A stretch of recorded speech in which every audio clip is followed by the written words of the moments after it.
to be joined by Senators Durbin, Murray, and Stabenow. Now, as you know, this will be a busy session ahead of us as the Senate does its work to help the country recover and build back better and stronger than ever before. Discussions in our caucus about President Biden's American Jobs and Family Plan continue. We hope our Republican friends will work with us to advance this legislation that will help build back America stronger than ever before.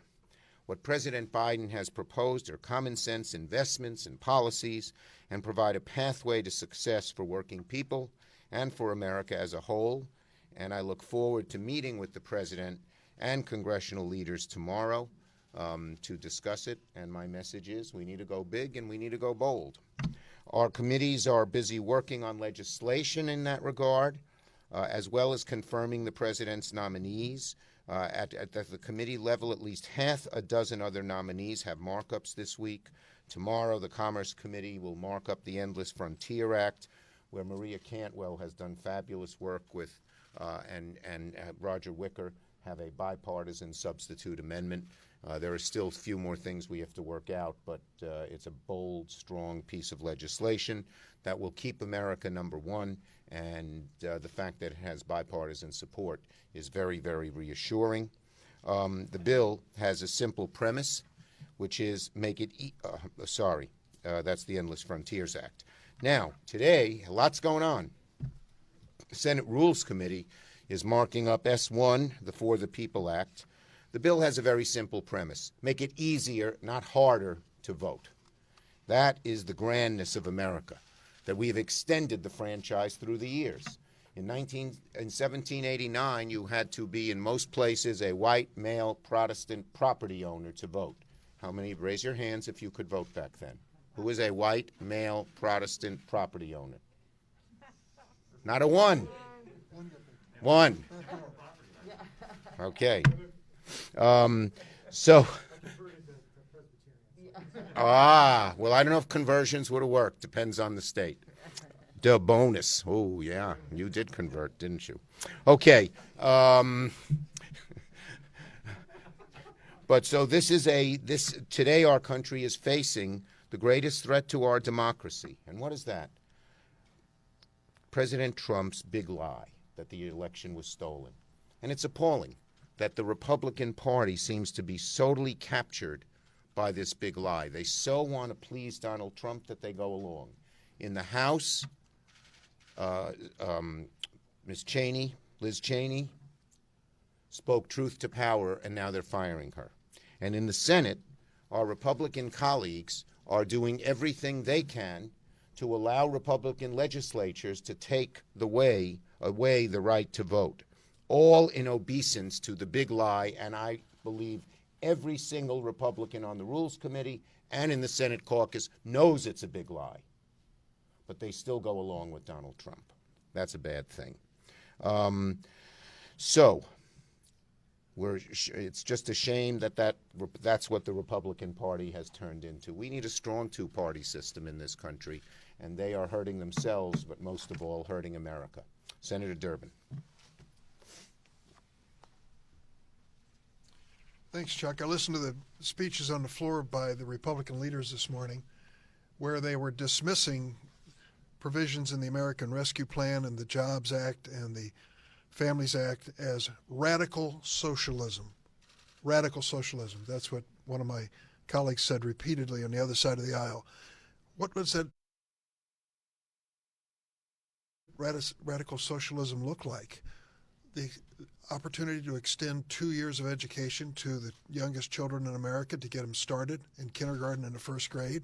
We know that pays off. They end up graduating from high school, college, and beyond, just getting a good start. How about 2 more years after the 12th grade so that they can go to community colleges at no cost and develop their skills and training? Is that another radical socialist idea? And they want to get people back to work, and so do we. You want to get women back to work? Ask women why they're not going back to work. First, the jobs aren't paying nearly enough to support their families. Secondly, they're worried about their kids. They're afraid what's going to happen to them in the schools when they return there, if the schools are open. And if the schools aren't open and they don't have daycare available, those mothers are staying home for obvious reasons, for the sake of the children. radical socialist ideas. And then when you look at the amount of money that the Republicans are willing to spend to move America into the 21st century, investments in training and education, investments in basics like broadband, expanding our electrical grid, the Republicans want to lowball it. They don't want to spend too much money. They don't want to have us come forward at this moment in history of opportunity. The Republican Party of the United States of America has a solid second-place finish strategy for America. That's not what Joe Biden believes. It's not what we believe. We believe this country can succeed if we invest in the people and believe in the people and give businesses an incentive to create jobs and opportunities. And that's what we're there for. The last point I want to make is this. On the Voting Act, the debate's on today. Ted Cruz has only 47 amendments, I understand. And I'm sure they're going to finish it by the end of the day and report a bill to us. But imagine, if you will, that we had the largest turnout in history in a presidential election. Imagine, if you will, that even Republicans were swatting down Donald Trump's big lie because they believe that what we have in the results are accurate and honest across the United States. And then some 20 state legislators controlled by Republicans decide that the answer to that scenario is to reduce the opportunity to vote in the next election. And to be specific about it, reduce the opportunity particularly for those people of color and lower income individuals who will be troubled by the requirement to show up at limited periods of time to vote. If we want America to be a strong democracy, we need more and more people voting. We stand for that premise. The Republicans, the opposite. Senator Murray.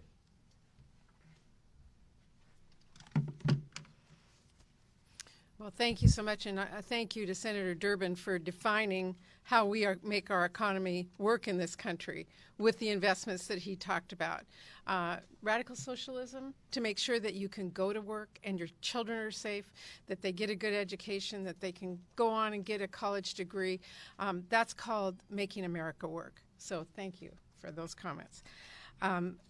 As we are fighting to make sure that our workers and our families and small businesses rebuild better after this pandemic. That is what we are talking about here as Democrats in the Senate, working with the administration. And we've really got to shore up the foundations. And a big part of that, as well as what we just talked about, is making sure our democracy works for every single American voter. Our democracy depends on people's participation. The essence of that is having every American use their voice. How do they do that? By voting. But what we are seeing right now is in Republican-led legislatures across the country is a coordinated effort to make it harder for Black, Latino, young, and lower-income Americans to make their voices heard at the ballot box. No elected official should be willing to watch that happen, regardless of party. So to the same Republican leaders who have said, let the people decide, so many times on issues as important as accountability for foreign interference in our elections or a lifetime appointment to the Supreme Court, now you can show you can mean it by working with us to take power away from special interests and billionaires and put it back in the hands of American voters where it belongs. As Leader Schumer has said, the For the People Act is S1 because it is our top priority. And Democrats are going to fight with everything we've got to get it done and safeguard every voter's fundamental right to be heard, to use their voice in this democracy. Thank you. Thank you, Senator Senator Murray and Senator Stabenow. Well, thank you. It's always wonderful to be here with my colleagues. And let me just say that the people of Michigan and across our country need the For the People Act. They need it to protect their freedom to vote, and they need it to make sure their voices are heard. The people in our country need the American Jobs Plan and the American Families Plan to make sure that they can get ahead and that they can make life better for themselves and their family. That's what these things are all about. Right now in Michigan, Republicans in the legislature are trying to push through a package of bills that would make it much more difficult to vote. And some analysts have actually said it even goes farther than Georgia, believe it or not. Why are they doing this? Because last November, in the middle of a pandemic, more people in Michigan voted than ever before. The Republicans just don't like who they voted for. 5.5 million people in Michigan voted. Michigan counties verified the vote. Our state verified the vote. And we should be celebrating this right now. But because Republicans didn't like the results, they are coming after Michigan voters and voters across the country. That's why we have to pass the For the People Act. The For the People Act will protect our freedom to vote as Americans. And the American Jobs Plan and the American Families Plan is going to help people get ahead. The jobs plan alone, I have to tell you from a Michigan perspective, it's very exciting because I see Michigan written on every page of this in terms of rebuilding our state and the middle class. But this is about making things in America. It's about investing in our own manufacturing, rebuilding and bringing back our own supply chain so we're not dependent on other countries, getting electric vehicles on the road, creating good-paying jobs, rebuilding our infrastructure, and putting the U.S. on a path to compete successfully with China for the clean energy future. And there's no question that we can do that if we are focused. I love the fact that President Biden has called this a blue-collar blueprint for America. And it's just what we need to rebuild our middle class. So let's protect people's freedom to vote, and let's unleash the power of our people to build a future that's made in America. Thank you, Deb. And now we're ready for questions. Yes. Leader Schumer, in response to the violence in Israel recently, Senator Warren says the Biden administration should make it clear to the Israeli government that the evictions of Palestinian families from East Jerusalem is illegal and must stop immediately. Do you have any view on the subject? And secondly, what's the timeline for getting an ambassador confirmed to Israel through the Senate here? Well, the second I'll have to get back to you on. I don't have the timeline. On the first, I hope both sides can come together and bring peace. Yes. Ahead of the White House meeting tomorrow, Republicans have drawn a red line on paperwork around the 2017 tax law. Do you believe they need to move off that red line for it to be anything more than just a Look, conversation? I think the 80% of Americans believe the system ought to be made more progressive and the wealthy ought to pay a much fairer share. The fact that there are so many large corporations and very wealthy individuals who don't pay any taxes at all, we have to do a lot. And we want this overwhelming support in our caucus for a tax system that is far more progressive. Yes, nope. On unemployment benefits, several Republican states have moved to end enhanced unemployment payments, and several Republican senators, a lot of Republicans here are calling to end those payments. How do you see the future of enhanced unemployment benefits, given that they... You know, when you study it, there are many, many reasons that there is a shortage of workers. Some of it is because Trump cut off immigration so severely. We have half the number of immigrants that came in. Some of it is because people need child care, as Patty and Dick talked about, and don't have child care. Some of it is because people don't want to go back until they're sure that COVID is beaten. So there are a whole lot of reasons for this, and I think many more people are helped. All the people who can't get jobs for the variety of reasons we've talked about, many more people are helped by this $300 extra, and the overwhelming support in our caucus is to keep it. Yes. When you talk about the infrastructure bill, we've heard about the D.C. bill, some of these pieces of legislation, you have such a narrow majority. Isn't the problem not so much the filibuster, but trying to get everyone in your caucus on the same page so you can at least get to that point to try to... Look, we have discussions in our caucus all the time. Our leadership team is broad. It goes from Bernie Sanders to Joe Manchin, and we discuss things all the time. And in the past, we've been able to come together on every major issue, and I'm very hopeful that'll happen again. Yes, next. Leader Schumer, when would you find it suitable to cut off negotiations with Republicans on infrastructure if you can't reach a compromise? Look, as we said, we prefer to do things in a bipartisan way.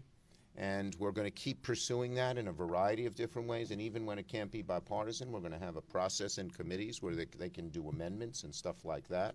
But obviously, we don't want to make the mistake of 2009 and 10, where the negotiations went on forever. Then the Republicans didn't join, and we couldn't get much else done. Yes, last one. On the debt ceiling, the Treasury Department indicated last week that extraordinary measures might not last that long. So do you plan to raise or suspend it through reconciliation? You know, I think it's an absolute disgrace that the Republicans are using the debt ceiling, which deals with the financial security, as sort of a political issue. We should get something done in the right way. Thank you, everybody. Okay, 2 more. Go ahead. President Biden said, President Biden said he wanted to see a policing bill on his desk by May 25th. Is that feasible? Will you commit to putting a bill on the floor? And I also No. want to ask about Congressman Clyburn, who said he'd be willing. Well, I'm not going to comment on Clyburn. I'm going to say Cory Booker is leading the negotiations for our side. He's working with Karen Bass of the Black Caucus. He's working with Senator Durbin, our chair of Judiciary, and they're making good progress. Is it a bad sign? Would you accept a package that doesn't? I'm not going to try to publicly negotiate. I have a lot of faith in Cory Booker. Thank you, everybody. Thank you, folks.